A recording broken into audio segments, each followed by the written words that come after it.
Notre propre ignorance est un obstacle considérable à notre évolution. Mais comment en prendre conscience ?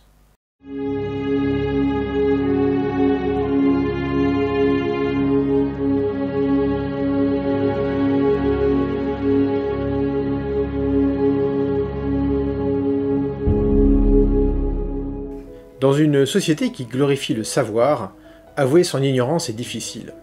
Pourtant, notre monde comporte une masse prodigieuse de réalités qui échappent à notre compréhension. Dès qu'un fait que l'on ignorait nous est signalé ou expliqué, nous avons très vite le sentiment d'en avoir une certaine compréhension. Pourtant, il y a une grande différence entre connaître une chose et la comprendre vraiment. Pour réellement comprendre, nous devons saisir par l'intelligence, c'est-à-dire intégrer et relier à tous nos acquis antérieurs la nouveauté en question. Une chose peut réellement être considérée comme comprise si nous sommes capables de l'utiliser couramment, tant en discours qu'en actes. La compréhension d'une chose implique donc d'en avoir conscience, d'être en mesure de l'utiliser, et aussi de pouvoir obtenir cette chose de notre milieu. Autrement dit, notre ignorance englobe ce dont nous n'avons pas conscience, ce que nous sommes incapables d'utiliser, et ce que nous sommes incapables de produire. Voyons quelques exemples dans les domaines techniques, scientifiques ou même artistiques. Si vous vouliez par exemple vous lancer dans la peinture, sauriez-vous à partir de quels matériaux vous fabriquerez vos couleurs primaires ? Vous savez sans doute que certains pigments sont d'origine minérale, d'autres d'origine végétale et d'autres encore d'origine animale. Mais sauriez-vous comment vous y prendre pour fabriquer du bleu de Prusse ou du carmin ?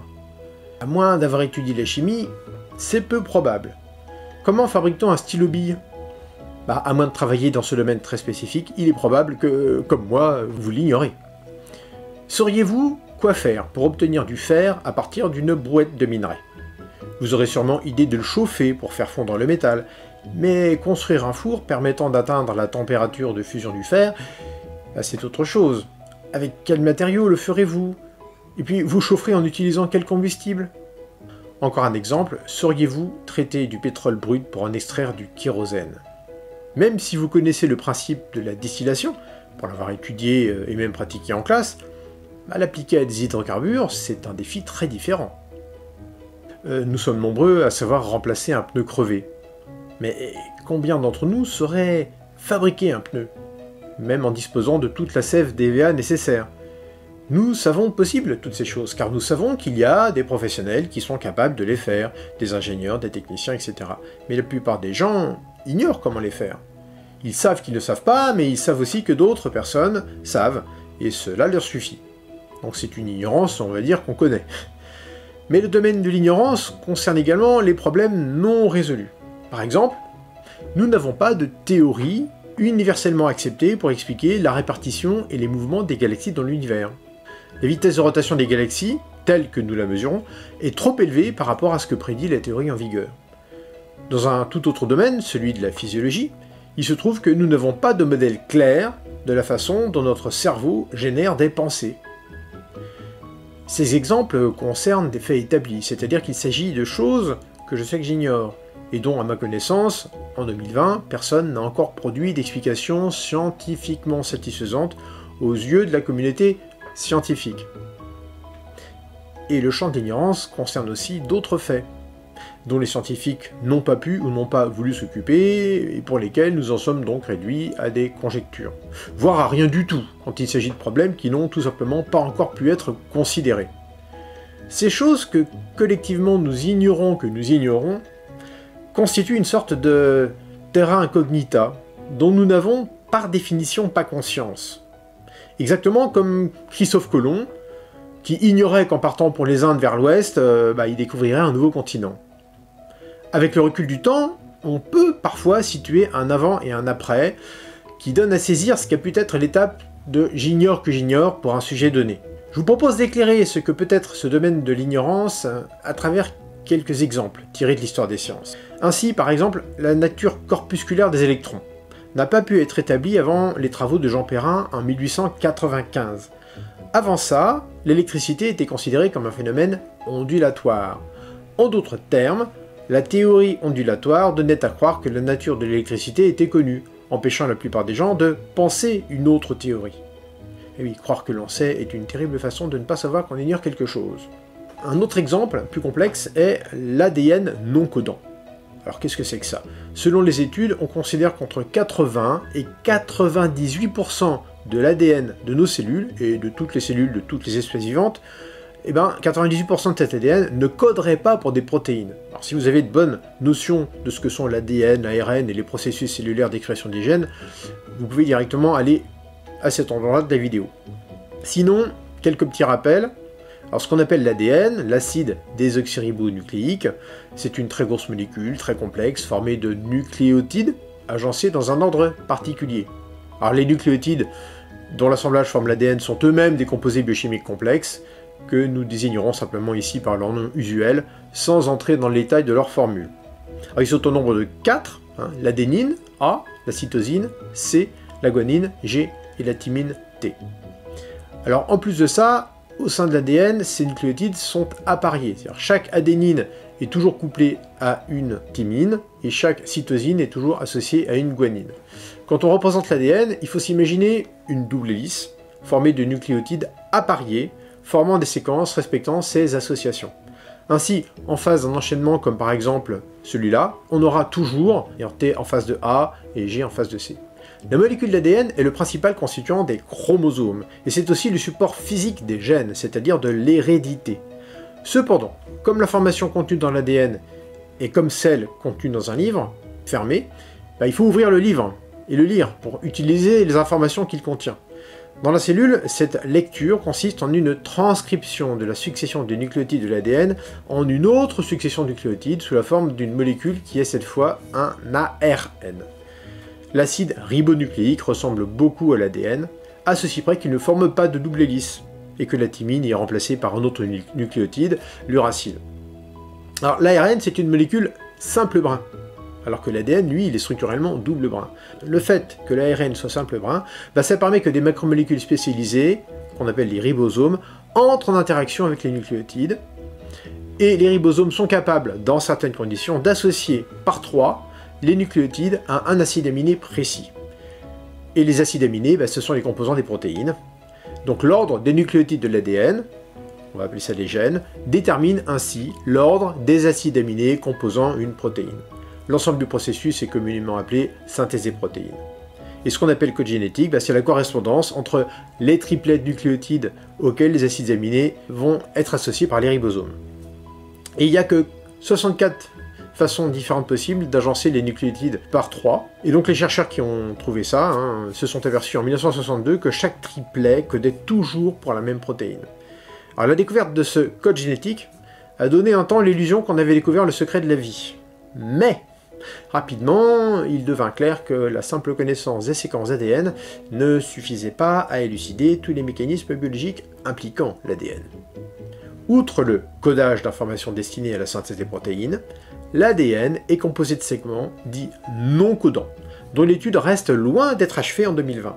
C'est un domaine de recherche d'autant plus fascinant qu'il semblerait que l'ADN non codant représente, effectivement dans certains cas, plus de 98% du génome, en particulier du génome humain.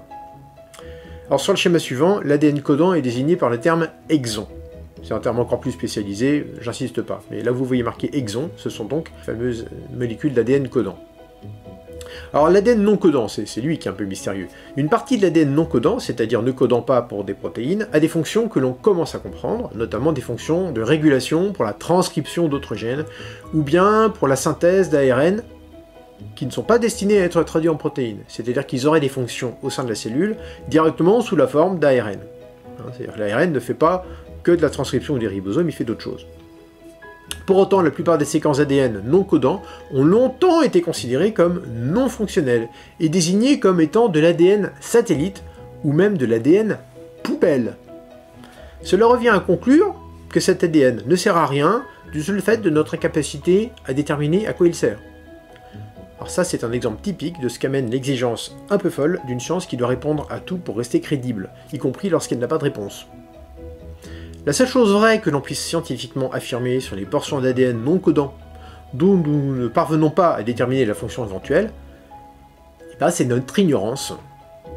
Ça fait partie du domaine de l'ignorance. Encore faut-il reconnaître ce domaine pour ce qu'il est et être en mesure de l'assumer. Dans le domaine scientifique, reconnaître l'ignorance, c'est indispensable à toute recherche sérieuse. L'histoire des sciences raconte toujours comment un scientifique ou une équipe scientifique se trouve un jour face à des faits qui ne sont pas expliqués par la théorie en vigueur, amenant la prise de conscience qu'il y a là quelque chose que nous ne savons pas. Il serait bien plus facile à tout un chacun d'avancer sur le chemin de l'intelligence si nous étions formés à la conscience de nos limites, et en particulier des limites de notre psyché.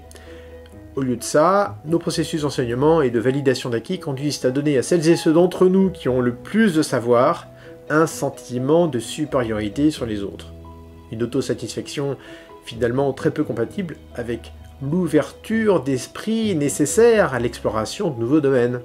Alors le phénomène est paroxysmique en astrophysique théorique. Alors depuis des décennies, en astrophysique théorique, vous avez des théories qui sont impossibles à valider par l'observation. Sans doute avez-vous lu ou entendu parler de la matière noire et de l'énergie noire, imaginées par certains chercheurs pour rendre compte des écarts entre les observations et ce que prédit le modèle physique actuel, dit modèle standard. Pourtant, ni l'existence de la matière noire, ni celle de l'énergie noire n'ont reçu la moindre confirmation expérimentale. À force de ne pas coller aux faits, la théorie en vigueur devrait au moins être mise de côté, pour que d'autres théories soient étudiées. Mais ce n'est pourtant pas ce qui se passe. La théorie qui ne marche pas continue d'être enseignée comme une vérité alors qu'elle n'est qu'une théorie, et ses défenseurs continuent d'obtenir le soutien de toutes les autorités scientifiques et politiques. Or, dans le domaine politique, justement, l'ignorance est particulièrement difficile à assumer, conduisant à de redoutables confusions potentiellement lourdes de conséquences. La gestion de la crise du Covid-19 en 2020, dans de nombreux pays, en est un triste exemple. Même en restant en dehors du champ de la science ou de celui de la médecine, l'ignorance est toujours dangereuse. Limitons-nous pour le moment à un cas d'école, et considérons ces deux notions, l'intérêt général et la volonté générale. Elles sont essentielles et décernées dans les régimes politiques soumis aux opinions, comme le sont ces gouvernements représentatifs que nous avons pris l'habitude d'appeler des démocraties. Le but d'un gouvernement honnête est-il de défendre l'intérêt général ou de faire valoir la volonté générale? Si les deux peuvent coïncider, tout va bien. Cependant, l'intérêt général peut concerner des éléments que les citoyens ignorent, dont ils n'ont pas conscience, ou auxquels ils ne comprennent rien. Dans ce cas, ils n'auront aucune volonté générale à exprimer. Prenons un cas concret. Un poisson dans son bocal a-t-il conscience d'être dans l'eau? A-t-il conscience que sa vie en dépend? Sans doute pas. Nous pouvons même nous demander si le poisson a une conscience. Mais qu'en est-il de vous? Avez-vous conscience de vivre plongé dans un mélange gazeux dense à la composition très précise que l'on appelle de l'air? Avez-vous conscience que votre vie en dépend? Et que cet enjeu d'intérêt général ne donne que fort rarement l'occasion à la volonté générale de s'exprimer à son propos? Cet air que nous respirons fait partie de ce que l'on nomme en biologie le milieu de vie, et qui correspond pour notre espèce à l'habitabilité de notre milieu. L'habitabilité, pour une population humaine, ça dépend de pas mal de choses. Ça dépend de la qualité de l'air, de l'accessibilité, de la potabilité de l'eau, de la fertilité des sols, de la diversité biologique des espèces vivantes dont la population humaine pourra tirer diverses ressources, à commencer par son alimentation. Et puis il y a aussi les relations durables que cette population établit avec son milieu de vie. L'habitabilité, c'est vital pour une population. Mais si personne n'a conscience des risques que les activités humaines font courir à l'habitabilité, cette question qui est pourtant d'intérêt général restera exclue des préoccupations des gens, exclue du débat, c'est-à-dire qu'elle restera en dehors du champ d'expression de la volonté générale. Par ailleurs, la volonté générale peut exprimer des désirs impossibles à satisfaire. Jean de La Fontaine s'en est moqué en son temps avec la fable du conseil tenu par les rats, dans laquelle les rats votent à l'unanimité qu'il faut attacher un grelot à la queue du chat qui les massacre. Bonne idée, sauf qu'aucun rat n'est prêt à risquer sa vie pour s'en occuper. Du coup, la décision reste évidemment sans effet.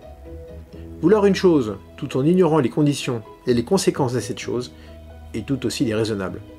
Dans le cadre des gouvernements représentatifs, combien de fois a-t-on vu les électeurs choisir des dirigeants ayant promis n'importe quoi pour accéder au pouvoir? Pour que la volonté générale corresponde à l'intérêt général, il y a des conditions. Toutes concernent la lutte contre l'ignorance. Et cette lutte passe par l'accès des populations à des connaissances précises, ainsi qu'à la liberté d'en discuter publiquement. Quant aux décisions et aux actions publiques, leur pertinence et leur efficacité exigeraient qu'elles s'appuient sur l'implication de citoyens lucides et éclairés, bien conscients de la nécessité de toujours lier les idées aux conditions de leur concrétisation ainsi qu'à leurs conséquences, en particulier sur le très long terme. Plusieurs chemins s'offrent à vous. Voulez-vous dès maintenant voir quelles leçons pour l'avenir nous pouvons tirer de la prise de conscience du champ de notre ignorance?